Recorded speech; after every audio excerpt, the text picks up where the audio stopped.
ये काफ़ी important lecture है क्लास 12th के लिए। जो सॉल्यूशन चैप्टर चल रहा था उसका लास्ट क्लास है और इसमें वांट ऑफ फैक्टर हम डिस्कस कर रहे हैं। तो वांट ऑफ जिन्होंने ऑब्जर्व किया था, कोलिगेटिव जो प्रॉपर्टीज ऑफ सॉल्यूशन है, कोलिगेटिव यानी कि ऐसी प्रॉपर्टीज जो नंबर ऑफ पार्टिकल्स पे डिपेंड करती है, उनके नेचर पे डिपेंड नहीं करती है। तो इस पर उन्होंने ये कहा, जैसे कंडीशन ये है कि when a non volatile and non electrolyte solid solute is added into liquid solvent, Raoult's ने भी अपने रूल में कहा। तो नॉन इलेक्ट्रोलाइट मीन्स क्या, जो पॉजिटिव आयन और नेगेटिव आयन में डिसोसिएट नहीं होता है। लेकिन अगर वांट ऑफ ने ये प्रूव किया कि अगर पार्टिकल्स डिसोसिएट हो जाएगा, अब देखिए जैसे कि ये यूरिया है, अब यूरिया ये आयनिक नहीं है, कोवैलेंट कंपाउंड है, तो इसका डिसोसिएशन नहीं होगा, नो डिसोसिएशन। लेकिन अगर वहीं NaCl हो या कोई सॉल्ट हो तो ये Na+Cl- यानी कि 1 मोल ये है 1 मोल ये है, तो ये टोटल 2 हो जाएगा। तो 1 मोल से 2 मोल हो गया। ये CaCl2 है तो Ca2+ है 2Cl- है, तो 1 मोल है 2 मोल है, तो ये 3 मोल हो गया।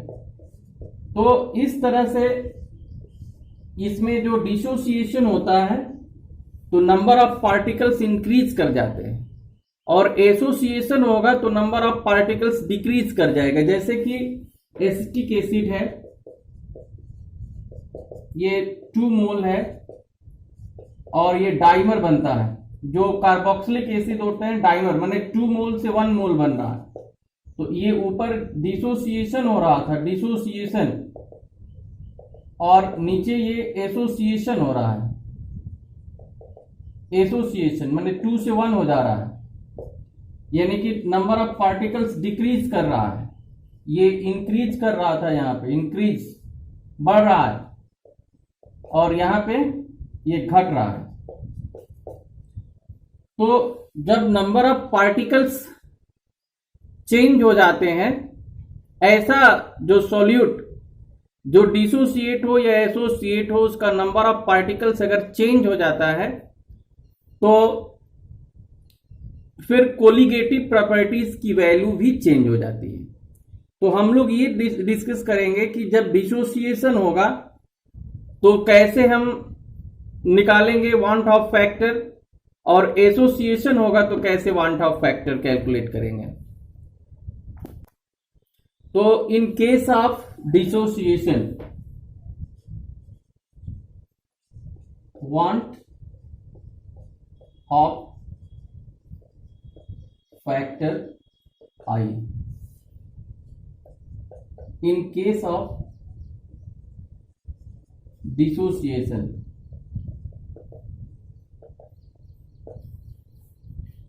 जैसे हम लेट कर लेते हैं, late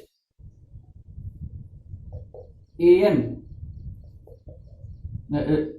let 1 mole of AN is dissociated into n moles of A,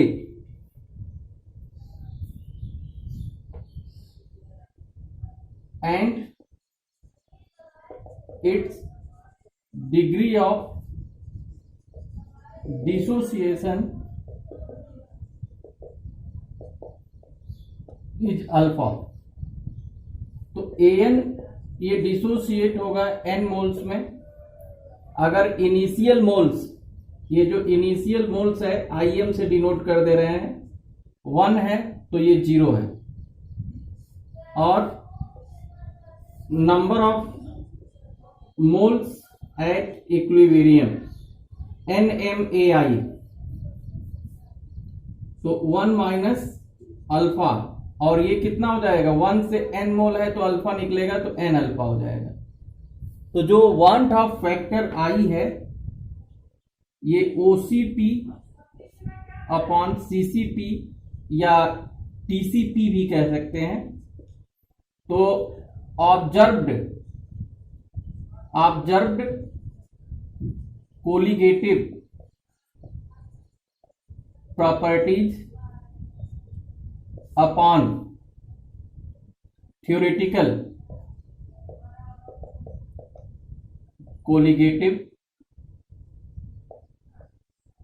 properties. तो जो कोलिगेटिव जो प्रॉपर्टीज होती है नंबर ऑफ मोल्स की डायरेक्टली प्रोपोर्शनल होती है, और यहां पे जो आई हो जाएगा, आई जो ऑब्जर्व्ड है ये 1 minus alpha plus n alpha है, और जो थ्योरेटिकल है 1 प्लस 0 है, यानी कि 1 प्लस अल्फा कॉमन निकाल लेंगे n माइनस 1।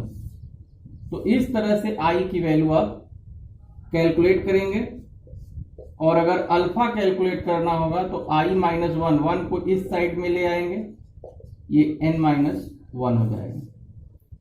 और अगर मान लीजिए कि सॉल्यूट स्ट्रॉन्ग इलेक्ट्रोलाइट है, इफ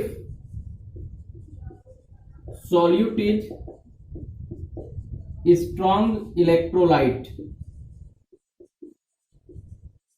तो क्या होगा, अल्फा जो डिग्री ऑफ डिसोसिएशन है नियरली 100% होता है, यानी implies that alpha is equal to ये 1 हो जाएगा, तो I is equal to n हो जाएगा। जैसे ये NaCl स्ट्रॉन्ग इलेक्ट्रोलाइट है तो Na प्लस Cl माइनस, तो 1 मोल से ये 1 प्लस 1 2 मोल बन रहा है, तो अब 2 मोल बन रहा है तो n की वैल्यू 2 है, यानी कि इसके लिए जो वांट ऑफ फैक्टर है आई ये भी 2 हो जाएगा।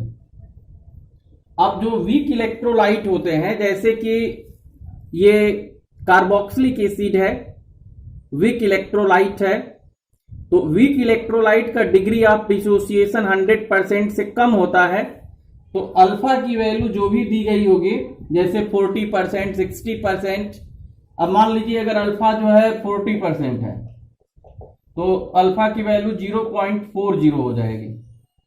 और n क्या है कि 1 मोल से कितना मोल बन रहा है वो वैल्यू पुट कर देंगे, तो फिर I की वैल्यू निकल जाएगी।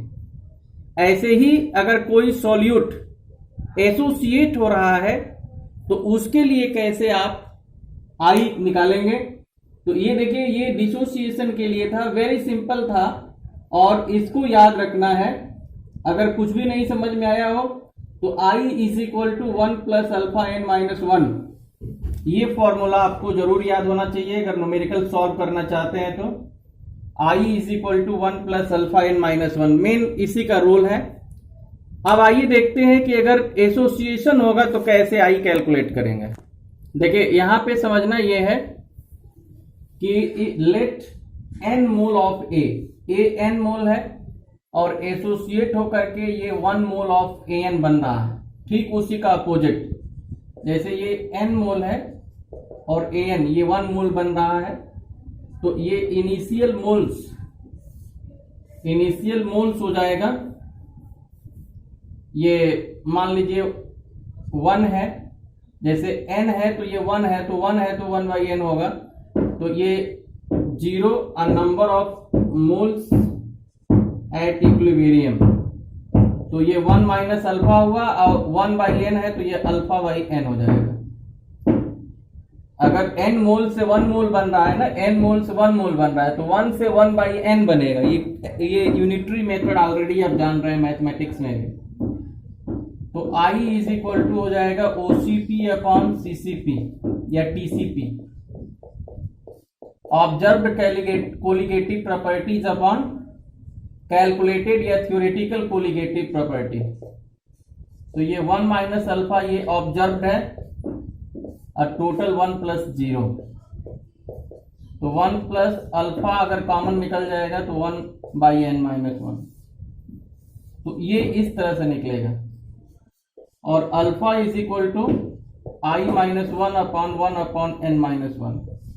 तो देखिए वहां पे क्या था, जैसे ये एसोसिएशन के लिए है और डिसोसिएशन के लिए alpha is equal to i-1/n-1, ये डिसोसिएशन के लिए, बस यही आपको याद रखना है।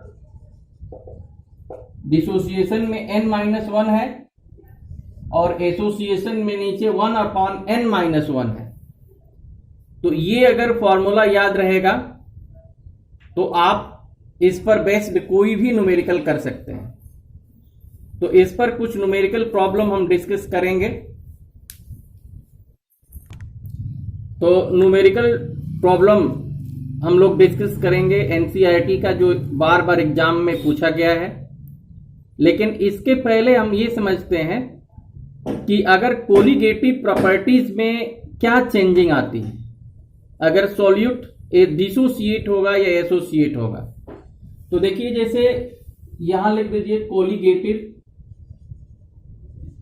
कोलिगेटिव प्रॉपर्टीज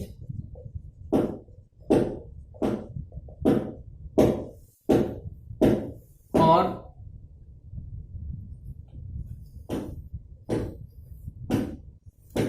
यहां पे when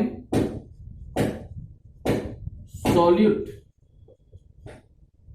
is not dissociated or associated। दूसरा है when solute is dissociated or associated।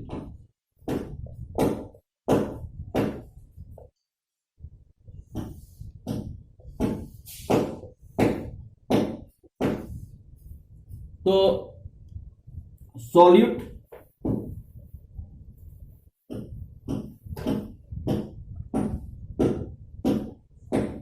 अगर डिसोसिएट हो रहा है या एसोसिएट हो रहा है, और दूसरा कंडीशन ये है कि सॉल्यूट ना तो डिसोसिएट हो रहा है और ना ही एसोसिएट हो रहा है। तो जैसे फर्स्ट इसमें ये है the relative lowering vapor pressure, ये फर्स्ट है। फिर सेकेंड है ऑस्मोटिक प्रेशर।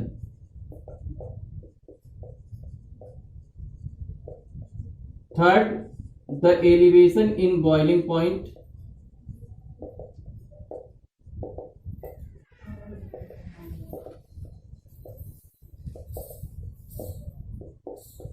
अब फोर्थ है the depression in freezing point.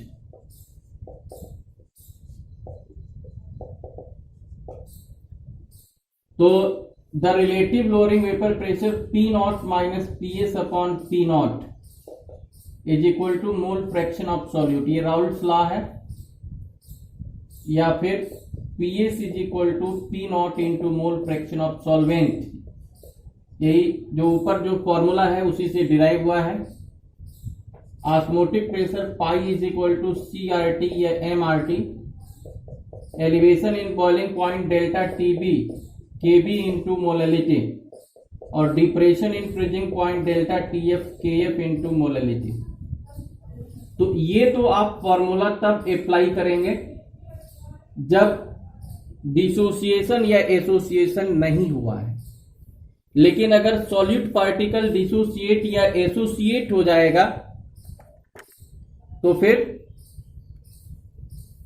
ये फॉर्मूला चेंज हो जाएगा। P0 minus PS upon according to wants of, अब I into mole fraction of solute हो जाएगा, या फिर PS is equal to I into mole fraction of solvent होगा। ऐसे ही ये जो pi is equal to I into C R T, delta TB I into K B into molality, और delta TF I into K F into molality. Molality कैसे, तो W2 into 1000 upon M2 into W1। ये जो formula molality का है तो ये आप पुट कर देंगे तो एक फॉर्मूला और बन जाएगा। तो जो आई इसमें है, अगर डिसोसिएशन होगा तो डिसोसिएशन का फॉर्मूला लगाएंगे, और एसोसिएशन होगा तो एसोसिएशन का लगाएंगे, और जो वैल्यू पूछी गई होगी तो जो भी फॉर्मूला आप अप्लाई करेंगे तो उसमें आई से मल्टीप्लाई जरूर करेंगे, और अगर आई से मल्टीप्लाई नहीं करेंगे तो आपका आंसर करेक्ट नहीं आएगा। तो कुछ न्यूमेरिकल प्रॉब्लम्स ले करके एनसीईआरटी के जो बार बार एग्जाम्स में पूछे गए हैं हम लोग डिस्कस करते हैं। एक ये एनसीईआरटी का न्यूमेरिकल है, और इसमें ये दिया हुआ है कि determine the amount of CaCl2 I 2.47 dissolved in 2.5 liter of water. Its osmotic pressure is 0.75 atm at 27 degree Celsius.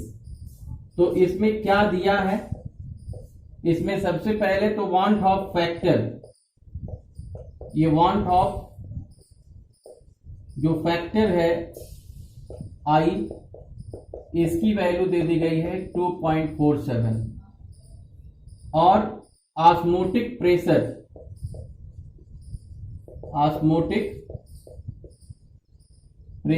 पाई की वैल्यू दी गई है 0.75, और टेम्परेचर हो जाएगा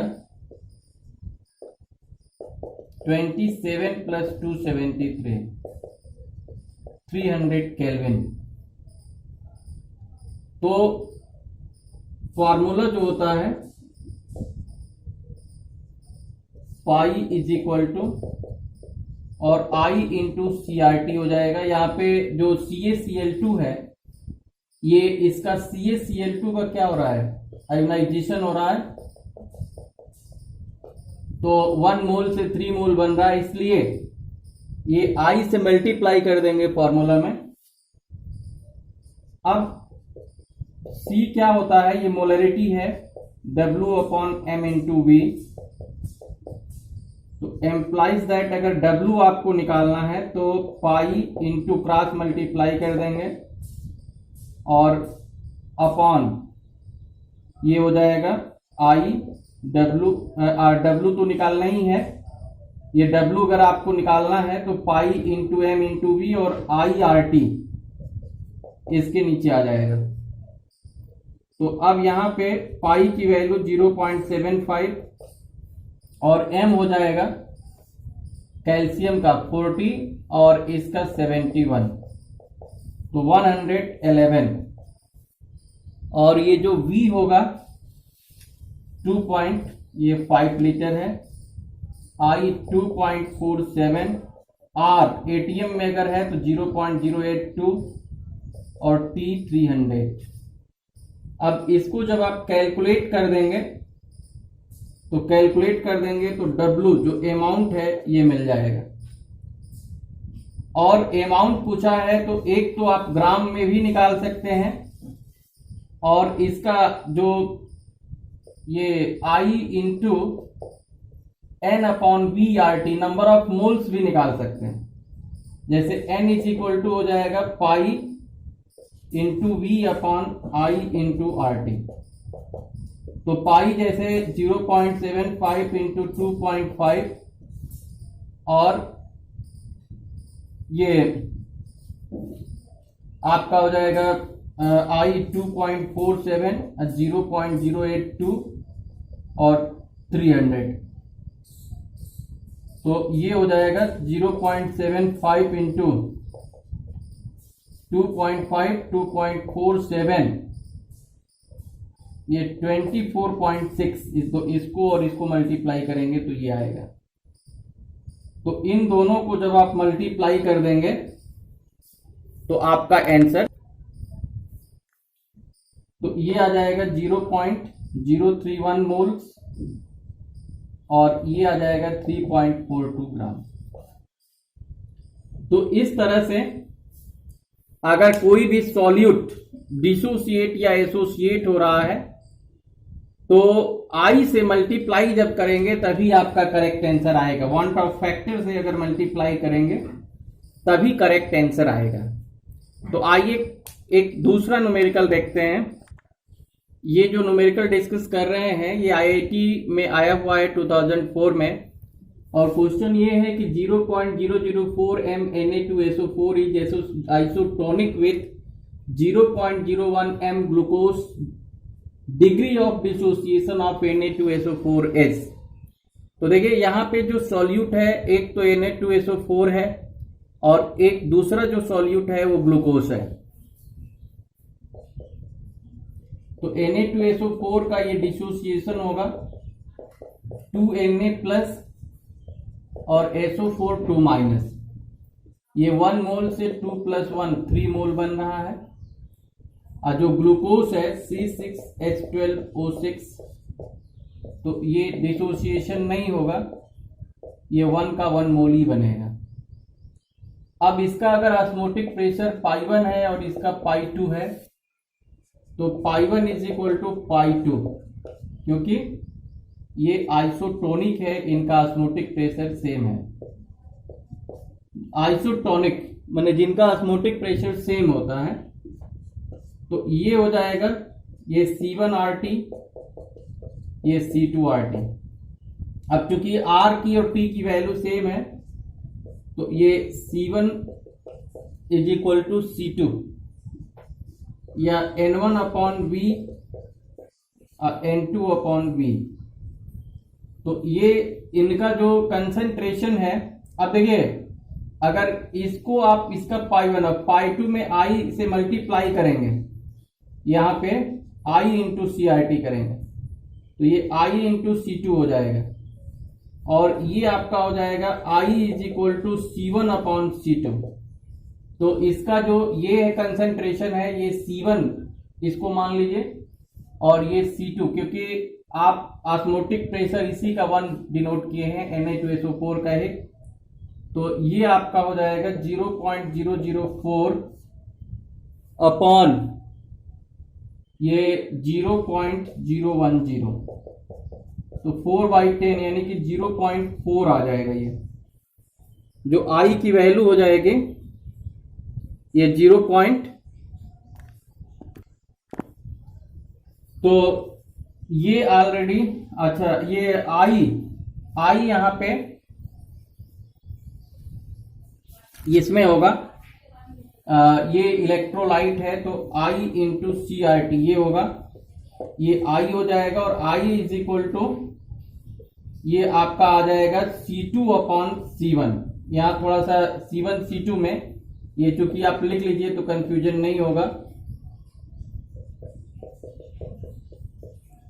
तो ये C2 की वैल्यू कितनी है? C2 की वैल्यू यहाँ पे दी गई है ये 0.010 और ये 0.004, तो ये 2.5 आ जाएगा।